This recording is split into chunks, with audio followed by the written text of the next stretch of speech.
যার বিয়ে হচ্ছে না তাকেও আমাদের গভর্নমেন্ট 25,000 টাকা করে দেয়। আর কি বাকি আছে? আর নরেন্দ্র মোদী ফুটো ভার মিথ্যে কথা বলে রোজ প্রচার করছে। কি বলছে? বিনা পয়সায় গ্যাস দিচ্ছি, গ্যাস বেলুন। বিনা পয়সায় বিদ্যুৎ দিচ্ছি, গ্যাস বেলুন।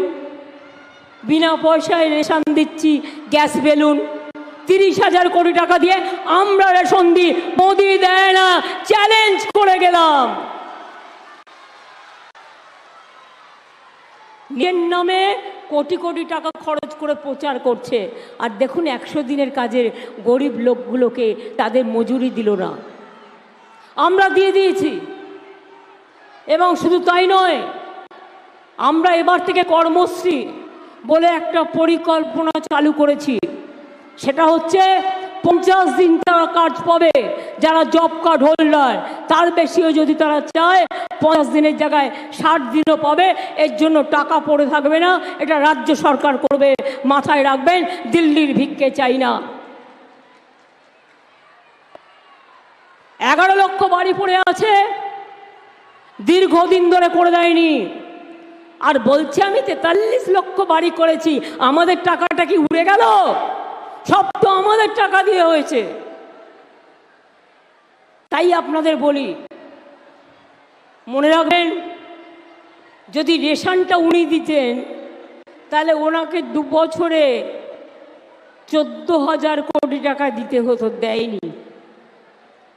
9,000 দেয় রাজ্য, 7,000 দেয় কেন্দ্র ফ্রি রেশনের জন্য, কিন্তু 2 বছর ধরে তাও দেয়নি।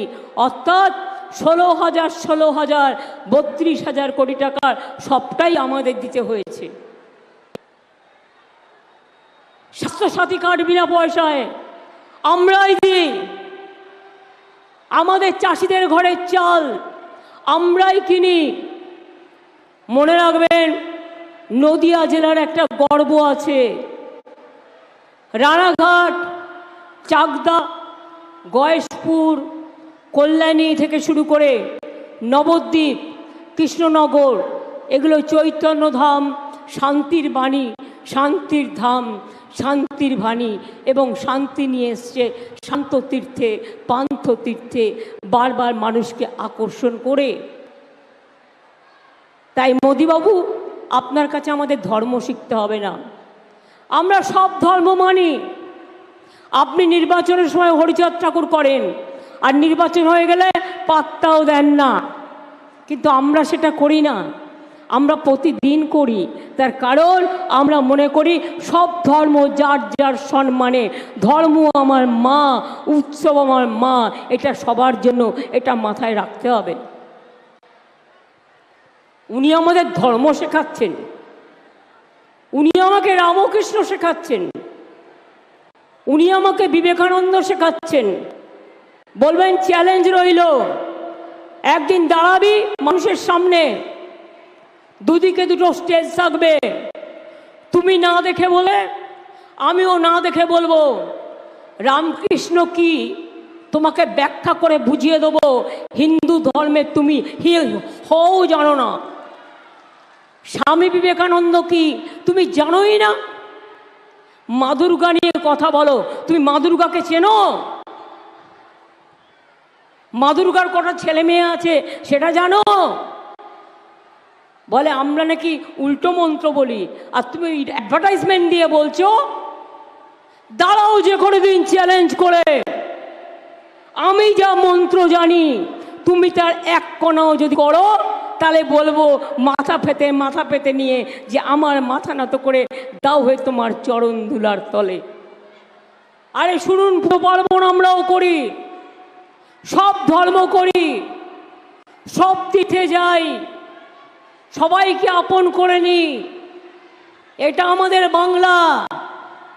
ওনারা ঈশ্বরচন্দ্র বিদ্যাসাগরকে অসম্মান করেন, বিবেকানন্দকে অসম্মান করেন, রামকৃষ্ণের কথা জানেনই না, মা দুর্গাকে চেনেন না।